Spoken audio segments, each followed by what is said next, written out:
Hello, welcome to my channel. ഇന്ന് ഞാനിവിടെ ഒരു ഈസി ആൻഡ് ടേസ്റ്റി ആയിട്ടുള്ള പനീർ മട്ടർ മസാലയാണ് ഉണ്ടാക്കാൻ പോണത്. അപ്പോൾ ഇത് നമുക്ക് വീഡിയോയിലേക്ക് പോണതിന് മുൻപ് എൻ്റെ ഈ ചാനൽ ആദ്യമായിട്ടാണ് നിങ്ങൾ കാണുന്നതെങ്കിൽ പ്ലീസ് ഒന്ന് സബ്സ്ക്രൈബ് ചെയ്യണേ.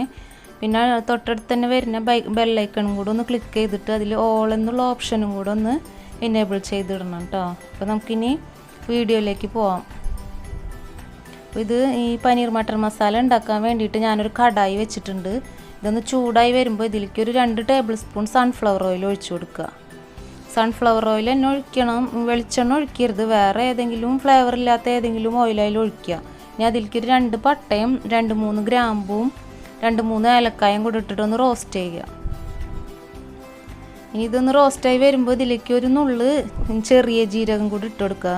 ക്യൂമിൻ സീഡ്സ് ഇട്ട് കൊടുക്കുക. പെരുംജീരകം അല്ല, ചെറിയ ജീരകം. എന്നിട്ട് ഇത് ഒന്നും കൂടെ ഒന്ന് റോസ്റ്റായി വരുമ്പോൾ ഇതിലേക്ക് 2 വലിയ സബോളയും, ഇത് ചെറുതാക്കി ഒന്ന് അരിയേണ്ടത് നമ്മൾ മുഴുവൻ അരച്ചെടുക്കാൻ പോണതാണ്. അപ്പോൾ അതുകൊണ്ട് വലുതാക്കി അരിഞ്ഞാലും കുഴപ്പമില്ല. 2 സബോളയും 2 തക്കാളിയും ഒരു 4-5 വെളുത്തുള്ളിയും ഒരു കഷ്ണം ഇഞ്ചിയും കൂടി ഇട്ടിട്ട് ഇതൊന്ന് വഴറ്റിടാം. വഴറ്റാന്ന് പറഞ്ഞാൽ ഇതൊന്ന് നന്നായിട്ടൊന്നും വഴണ്ടി വരണ്ട, ഇതൊക്കെ ഒന്ന് സോഫ്റ്റായിട്ട് വന്നാൽ മതി.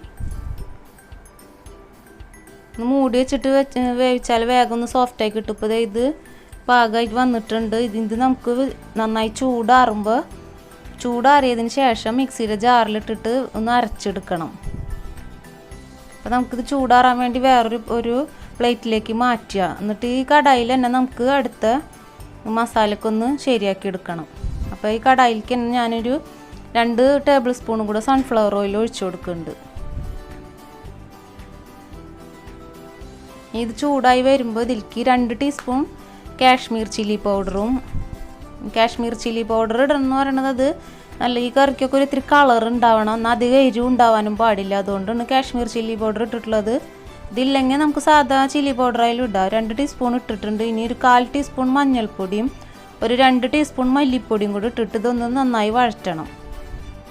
നന്നായി ഒന്ന് എണ്ണയിൽ കിടന്നൊന്ന് മൊരിഞ്ഞ് വരണം. അതിൻ്റെ പൊടികളുടെ ഒരു മണമൊക്കെ ഒന്ന് മാറി കിട്ടണ വരെ ഒന്ന് വഴറ്റുക. ഇനി ഇതിലേക്ക് നമുക്ക് 2 ടീസ്പൂൺ കടലപ്പൊടി ഇട്ട് കൊടുക്കണം. നമ്മളിതിൽ കാഷ്യൂസോ ഫ്രഷ് ക്രീമോ ബട്ടറോ ഒന്നും ചേർക്കണില്ല. അപ്പോൾ ഈ ഗ്രേവി ഒന്ന് തിക്കായിട്ട് വരണമെന്നുണ്ടെങ്കിൽ 1 ടീസ്പൂൺ കടലപ്പൊടിയും കൂടി ഇട്ടിട്ട് അത് ഈ മിക്സിയിൽ കൂടെ അതും കൂടി ഇട്ടിട്ട് ഒന്ന് വഴറ്റിയെടുക്കണം. ഇത് നന്നായി വഴണ്ടി വന്നിട്ടുണ്ട്. ഇനി നമ്മൾ നേരത്തെ അരയ്ക്കാൻ വേണ്ടി മാറ്റി വെച്ചിട്ടുണ്ടായിരുന്നില്ല, അപ്പോൾ അത് അരച്ചിട്ട് ആ മിക്സും കൂടെ ഒന്ന് ഇതിലേക്ക് ഒഴിച്ചു കൊടുക്കുക.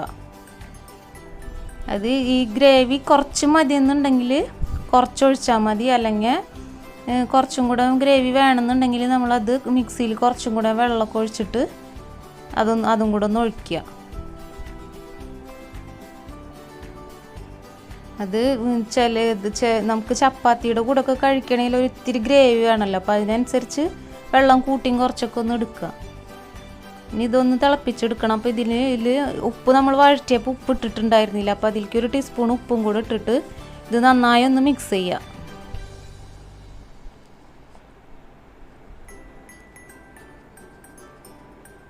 നന്നായി മിക്സ് ചെയ്തിട്ടൊന്ന് തിളച്ച് വരുമ്പോഴാണ് നമുക്കിതിലേക്ക് പനീറും മട്ടറൊക്കെ ഇട്ട് കൊടുക്കേണ്ടത്. പനീറും മട്ടറും ഞാൻ 2 കൂടെ ഫ്രോസനാണ് എടുത്തിട്ടുള്ളത്. അതൊരു 2 മിനിറ്റ് നമ്മൾ ഫ്രീസറിൽ നിന്ന് എടുത്തിട്ട് വെള്ളത്തിലിട്ട് വെച്ചാൽ അത് കറക്റ്റ് ഫ്രഷ് പോലെ തന്നെ ആയി കിട്ടും. അല്ലെങ്കിൽ ഫ്രഷ് ആയാലും ഇടാം. ഇപ്പോൾ ഞാൻ 200 ഗ്രാമിൻ്റെ ഫ്രോസൺ പനീർ എടുത്തിട്ടുണ്ട്, അപ്പോൾ അത് മുഴുവൻ ഇട്ട് കൊടുക്കുന്നുണ്ട്. പിന്നെ മട്ടർ എന്ന് പറയുമ്പോൾ ചെറിയ ഗ്രീൻ പീസ് തന്നെ എടുക്കണം. മറ്റേ നമ്മൾ കറി വയ്ക്കുന്ന ഗ്രീൻ പീസ് എടുക്കരുത്. അപ്പോൾ അതിന് മട്ടറിന് അങ്ങനെ അളവൊന്നുമില്ല, കുറച്ച് ഇട്ട് കൊടുത്തിട്ടുണ്ട്. ഞാൻ ഇത്ര ഇട്ട് കൊടുത്തിട്ടുണ്ട്. ഇനി ഇതൊന്നും കൂടെ ഒന്ന് യോജിപ്പിച്ചിട്ട് ഒന്ന് തിളക്കട്ടെ. ഇത് നന്നായിട്ട് തന്നെ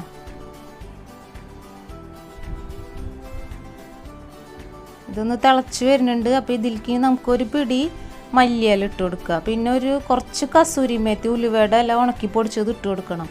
അപ്പോൾ അത് നമ്മൾ കയ്യിൽ വെച്ചിട്ടൊന്ന് മിക്സ് ചെയ്തിട്ട് ഇട്ട് കൊടുക്കുക. പക്ഷേ ഇത് ഞാനൊന്നും കുറച്ചൊന്ന് മിക്സിയിലിട്ടിട്ട് ഒന്ന് ക്രഷ് ചെയ്തെടുത്ത് വെച്ചിട്ടുള്ളതാണ്. അപ്പോൾ ഇനി ഇത് കയ്യിലിട്ട് പൊടിക്കേണ്ട ആവശ്യമില്ല. ഇങ്ങനെ നേരിട്ട് തന്നെ ഞാൻ ഇടണ ഒരു ടീസ്പൂൺ ഇല്ല, ഒരു 3/4 ടീസ്പൂൺ ഇട്ടിട്ടുണ്ട്. അത് ഓരോരുത്തരുടെ ഫ്ലേവറിനനുസരിച്ച് ഇടുക. എന്നിട്ട് ഇനി ഒന്നും കൂടെ ഒന്ന് മിക്സ് ചെയ്തിട്ട് ഇത് ഒന്നും കൂടെ തിളപ്പിച്ചെടുക്കുക. ഉപ്പും എരിവൊക്കെ നോക്കുക. എരിവ് പോരെങ്കിൽ കുറച്ച് കുരുമുളക് പൊടി ഇട്ട് കൊടുക്കുക. ഉപ്പും ഇതൊക്കെ ഒന്ന് ആവശ്യത്തിനാണെങ്കിൽ നോക്കുക, ഇല്ലെങ്കിൽ ഉപ്പൊക്കെ ഒന്ന് ഇട്ട് കൊടുക്കണം. ഇത് മൂടി വെച്ചിട്ട് നമുക്കൊന്ന് തിളപ്പിക്കുക. അതൊന്ന് വറ്റിച്ചെടുക്കണം. മറ്റേ അതിൻ്റെ ഇത് ഗ്രേവിയൊക്കെ എത്ര വേണമെന്നുണ്ടെങ്കിൽ അതിനനുസരിച്ച് കുറച്ച് ഗ്രേവി വേണമെന്നുണ്ടെങ്കിൽ ഈ പാകത്തിൽ എടുക്കുക. അല്ലെങ്കിൽ ഇത്തിരി കൂടെ ഗ്രേവി ഒന്ന് തിക്കായിട്ട് വേണമെന്നുണ്ടെങ്കിൽ ഒന്നും കൂടെ നമുക്കിതൊന്നൊരു 2-3 മിനിറ്റും കൂടെ ഒന്നും കൂടെ വറ്റിച്ചെടുക്കുക. ഇനി ഇതിലേക്ക് ഫ്രഷ് ക്രീമോ കാഷ്യൂസൊക്കെ വേണമെങ്കിൽ അരച്ചൊഴിക്കുക. കാഷ്യൂസ് അരച്ചൊഴിക്കുക, ഫ്രഷ് ക്രീം ഒഴിക്കുക, ബട്ടർ വേണമെങ്കിൽ ഇപ്പോൾ ഇടാം. അപ്പോൾ ഇതൊന്നും ഇല്ലാണ്ട് നമ്മൾ ഈസി ആയിട്ടുള്ള ഒരു പനീർ മട്ടർ മസാലയാണ് ഇന്ന് ഉണ്ടാക്കിയിട്ടുള്ളത്. അപ്പോൾ ഇനി അത് ഇടണം എന്നുള്ളവർക്ക് ഇടാം. ഇതിട്ടില്ലെങ്കിലും ഈ കറിക്ക് നല്ല ടേസ്റ്റ് തന്നെയാണ്. ഇത് ചപ്പാത്തിക്കാണ് ഇത് മെയിൻ കോമ്പിനേഷൻ. പിന്നെ മറ്റുള്ളതിനും കഴിക്കുക, എന്നാലും ചപ്പാത്തിയുടെ കോമ്പിനേഷൻ ഈ കറി. അപ്പോൾ എല്ലാവരും ഒന്ന് ഉണ്ടാക്കി നോക്കണം കേട്ടോ. അപ്പോൾ ഇത് ഉണ്ടാക്കിയിട്ട് ഇഷ്ടമായെങ്കിൽ, എല്ലാവർക്കും ഇഷ്ടമായെങ്കിൽ ലൈക്ക് ചെയ്യുക, ഷെയർ ചെയ്യുക, കമൻറ്റ് ചെയ്യാനൊന്നും മറക്കരുത് കേട്ടോ. Thank you.